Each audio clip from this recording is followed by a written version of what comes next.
กราบสวัสดีแล้วก็สวัสดีพ่อแม่พี่น้องเบิดทุกคนเนาะยินดีต้อนรับพ่อแม่พี่น้องเข้าสู่ช่องบ้านทงนาคำทุกคนตัวนี้ก็อยู่กับบ่าวพรคือเก่าเนาะเดี๋ยวนี้เฮาสิพาทุกคนมาทุกคนชมธรรมชาติเนาะเลาะป่าทุกคนเลาะป่าคือเก่าเนาะแล้วก็สิมาเนี่ยทุกคนสิพาทุกคนมาบักตั้งทุกคนเอาไว้ติดจักรจันทร์เนาะเอาไว้ติดจักรจันทร์นั่นเองทุกคนนี่คือไหมที่เราสิบักใส่ทุกคนเดี๋ยวมารับชมไปนำกันเนาะว่าสิเป็นอะไรทุกคนตอนนี้ก็กำลังเกียนอันถ่ายเนาะเพื่อสิไปบัก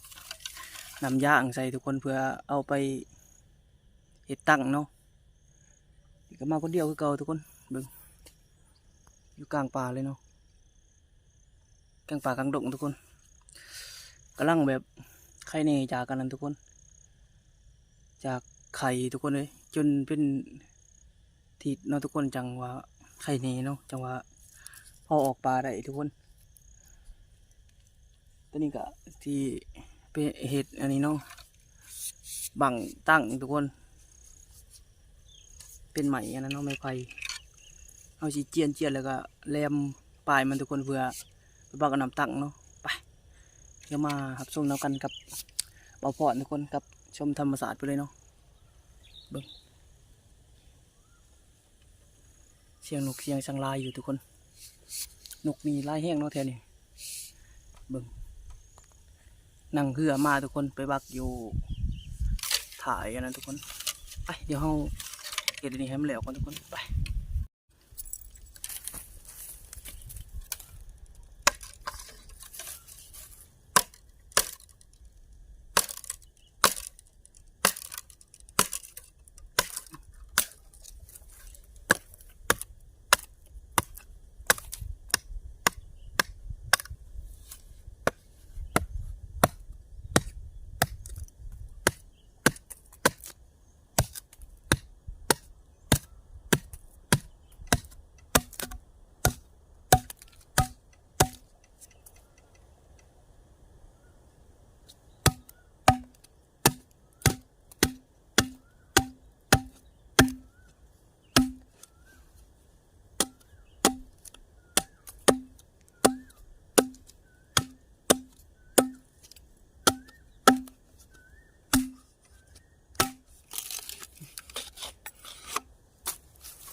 นี่เนาะตอนนี้เบาพรก็เฮ็ดเรียบร้อยไปเลยทุกคนนี่ปลายมันเฮาสิแลมสำนึงทุกคนผมเพื่อสินั่นเนาะตรงบักแล้วก็ตรงนั่นนี่ทุกคนก็ว่าสิได้ทุกคนไปเดี๋ยวไปครับส้มน้ำปั้นทุกคนเดี๋ยวไปครับส้มทุกคนเนาะเพื่อนั้นทุกคน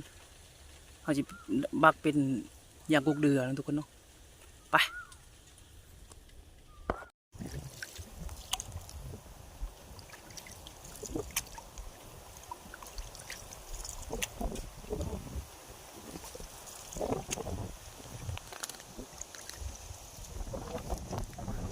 เบิ่งบรรยากาศตามเก็บน้ำเนาะ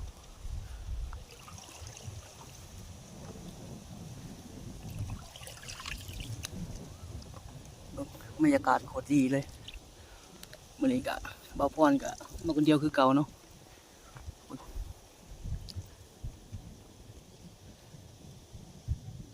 บ บรรยากาศโคตรดีเลยทุกคนนี่ก็กกเรือเนาะไว้แคมน้ำทุกคนแต่กกนี่มันน้อยเกินเนาะจะโบบักทุกคนไปปักกกใหญ่ๆเนาะมันจะมียางลายทุกคนไปพูดเนาะจุดหมายของเราไปทุกคน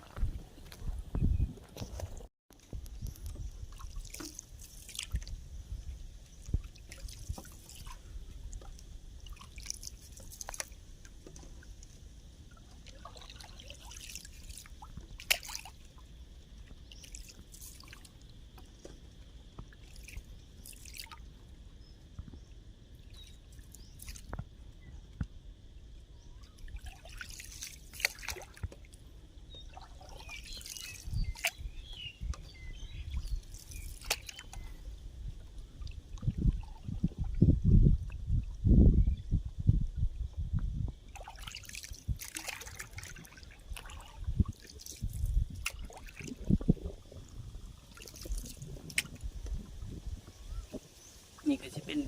ของหมองสะบานเขาทุกคนในร่มก็อยากแห้งเนาะเหมือนเนาะ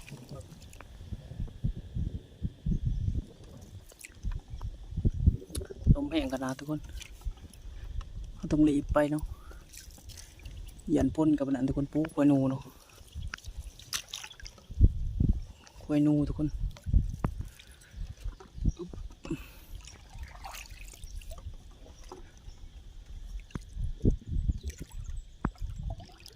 บรรยากาศยามเที่ยงทุกคนเป็นเวลาประมาณ10 โมงเนาะเบิ่งไก่สีหอดเลยเนาะผมประมาณว่าทุกคนปุ่งตราเนาะไปสนุกกันต่อทุกคนนี่เนาะทุกคนตัวนี้ก็เดินทางมาหอดเลยเนาะเป็นกกเรือทุกคนกกเรือใหญ่เนาะกกเรือต้องพาแบบมีคนทุกคนบักเรือนี่แบบปวดไล่ทุกคนนี่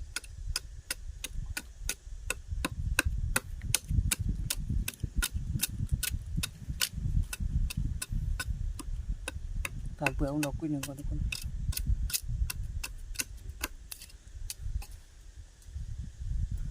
เบิ่งบักเรือเนาะเรือเต็มเลยทุกคน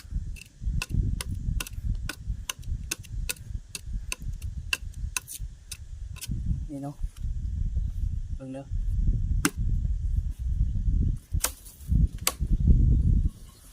เห็นหมดทุกคนนี่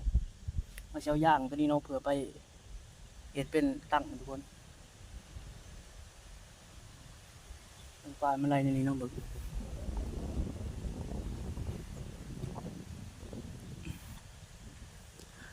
ปลาหายมันไรอีกมันสิได้ไล่ทุกคนมีที่ว่าบุญแดงไล่กระดานทุกคนพวกนี้ที่ว่านี่ออกไล่ใส่ได้อยู่ทุกคนเพราะว่าเรามาเคยมาบักเลยเนาะไปหมดไล่ทุกคน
นี่เนาะทุกคนเขาก็สิบักปลาในนี่เนาะเบิ่งเอาเชียวแต่ย่างมันทุกคนเบิ่งนี่คือส่วนแบบผสมสำคัญเลยทุกคนห้องตั้งที่สิเอาไว้ที่จักจันเนาะเบิ่งต้องระวังทุกคนมันสิเหนียวเนาะอย่างนี่เนาะ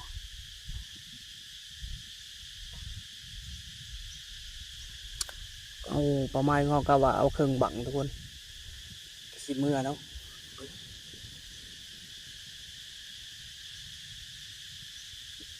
ฟังเสียงจักจันทุกคนหอมโคตรลายเนาะเบิ่งหมูแดงก็ลายขนาดเนาะ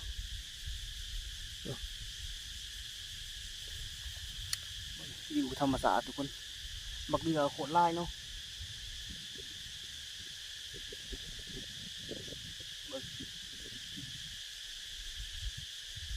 เดี๋ยวเมื่อสิเก็บเมื่อกินเมียงทุกคน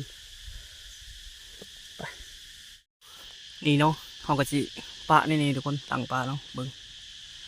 ออกโคตรลายเลยตั้งปลาในนี้เนาะนี่เบิ่งยองพามาเบิ่งหมักเดือทุกคนเบิ่งนี่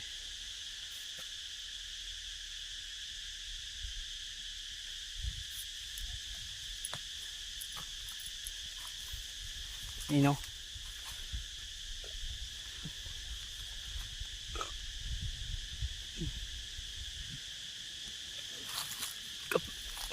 วิวธรรมศาสตร์ทุกคนปุ่นกะสะบานเข้าตีหมองเนาะไรหมองหรือว่าไรป่านั่นเองทุกคนเบิ่งมีเสียงจักจันเสียงนกเนาะเสียงธรรมศาสตร์ทุกคนออกมันแบบสีมัวๆเนาะเบิ่งบักเรือนี่โคตรไล่เลยทุกคนเบิ่งเต็มเลยเนาะนี่คือเอาข้อที่ขี่มาทุกคน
ถือว่าใช้ได้ทุกคนนี่แต่นี่ยังบ่แล้วเลยทุกคนต้องไปหาน้ำกินมาย่างอีกเนาะเป็นย่างนั่นทุกคนย่างเดือเนาะ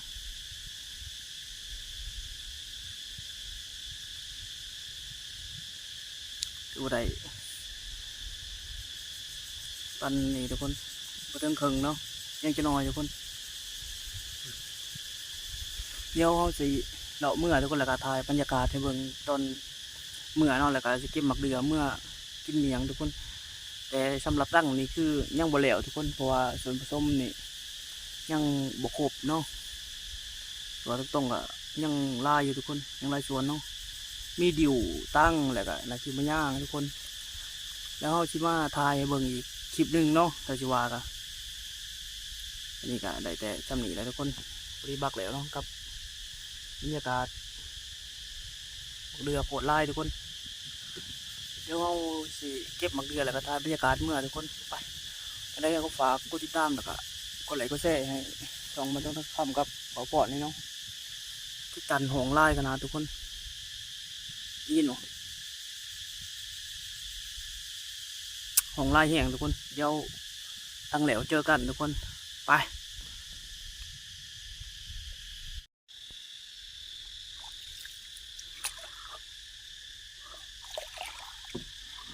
โอ้ปลากุมออนทุกคนเห็นบ่ไปขันชมพักทุกคนมีดอกพร้อมเนาะแล้วก็มีต้นขอทุกคนมีแกงหมักอยู่เนาะต้นขอ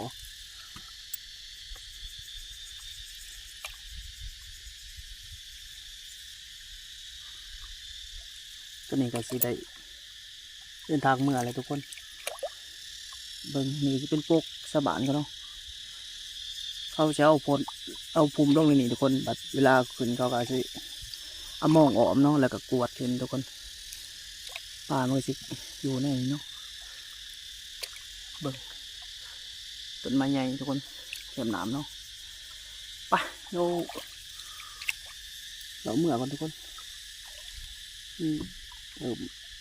เตียงเลยเนาะคิวเขากับปนันทุกคน